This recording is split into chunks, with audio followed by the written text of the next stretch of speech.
Now, the alarm bells have been ringing for a while, but today came the starkest warning yet that diabetes could bankrupt the NHS. In the last decade, the number of people living with the condition has soared by 60%. That's 1.2 million extra cases, the majority of which are entirely preventable. In a moment, I'll be speaking to a woman who has turned her life around after being diagnosed with type 2 diabetes. But first, our chief correspondent, Tessa Chapman, has this report. They're calling it the diabetes epidemic, from 2.1 million sufferers 10 years ago to 3.3 million now.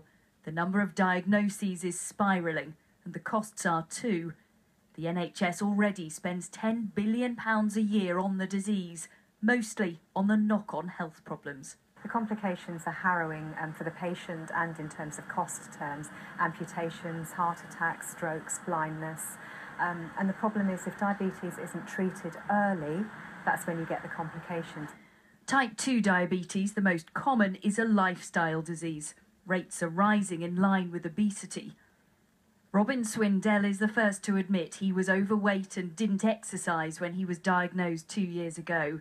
He's transformed his habits, lost 8 stone, and with constant monitoring of blood sugar levels and staying healthy, he keeps his diabetes under control. But he says he hasn't had enough help. I had a 7-minute consultation with my doctor. I was prescribed some medication, told to lose some weight and come back in 2 months' time. I wasn't even told what sort of diabetes I had. I wasn't told about the sort of diet I needed to adopt or the potential for complications. I was left very scared afterwards. And while that prompted Robin to make big changes himself, Diabetes UK warn not everyone will do so. To make matters worse, many just aren't getting the regular medical checks they need. A third of all people with diabetes, so that's over 1 million people, aren't getting those simple checks every year. So they're not keeping their diabetes under control, they're not being helped to keep it under control, and the cost of treating the complications that come from not having really well-controlled diabetes is nearly bankrupting the NHS. He would if he could, but Robin can't turn back the clock and change his diagnosis. He can try to prevent the complications. Unless other patients and the NHS do the same, it'll cost lives and money. Tessa Chapman, 5 News. Well, joining me now is Raga D'silva, who has type 2 diabetes. We're also joined tonight by Barbara Young, who is the Chief Executive of Diabetes UK. And ladies, it's great to have you both on the programme. Such an important issue to discuss tonight. Raga, I know that you were diagnosed with type 2 diabetes some 3 years ago. What was it like getting that diagnosis? Because I know that the prognosis wasn't that positive from the doctor, was it? Yeah, it wasn't. I was given 3 years at that time. My lifestyle... To live? To live, yeah. Wow. Yeah, I was told that my lifestyle was so poor. I mean, I wasn't exercising. I was making really poor health, food choices. And I had most of the physical ailments that you could think of. I had really bad liver problem. I had gallbladder issues. I had problems with my kidney. I couldn't sleep at all. I had emotional issues as well. So a lot to deal with at that time. And when I got diagnosed, I was really upset. And I went to a really deep, dark place. I'm not surprised because, unfortunately for you as well, your dear late mum Hilda, we have a picture of her actually to have a look at. She had type 1 diabetes. Right. So you must have known what you were in for. I know that you were type 2, but still it had been in the family, hadn't it? You'd experienced it. Yeah. So it just wasn't my mum. My mum had type 1 diabetes, but I have had young family members, either passing away from diabetes or losing limbs or losing, kidneys to diabetes, type 1 and type 2.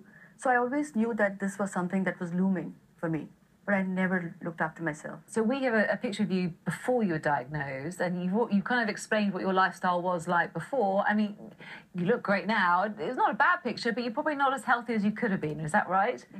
Yeah, that's right. So what were you eating? You weren't exercising? See, I was eating, I was just living my life, basically, irresponsibly, like I say.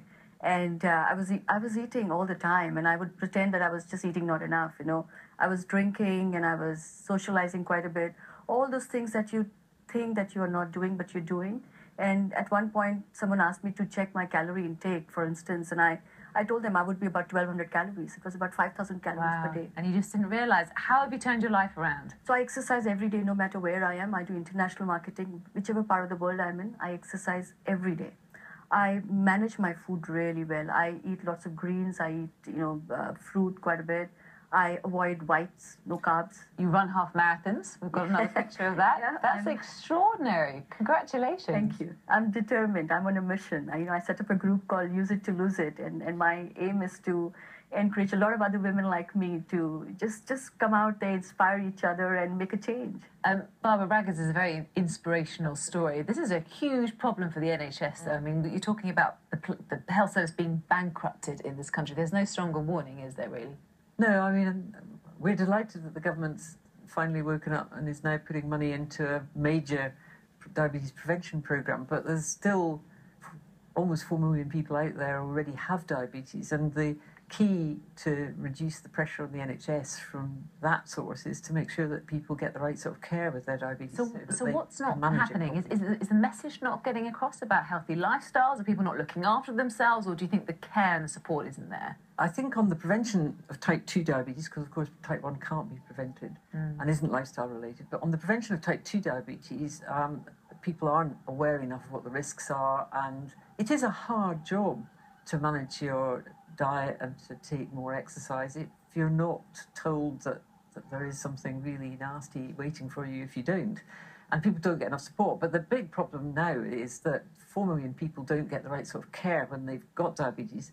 And so we're seeing more and more of them being the cause of heavy workloads on GPs, heavy workloads on accident emergency departments, and pressure on NHS beds. Just briefly, Raga, your message to our viewers who are watching tonight, if they want to follow in your footsteps, what should they do? Don't wait for it to happen. Just make the changes now. Transformation is not difficult at all. I mean, you have to look after yourself. Exercise and simple. Make the right choices. Great advice. Lovely to meet you. Thank you very much for coming on, and the best of luck for your future, Raga. And Barbara, thank you for your advice as well. Welcome.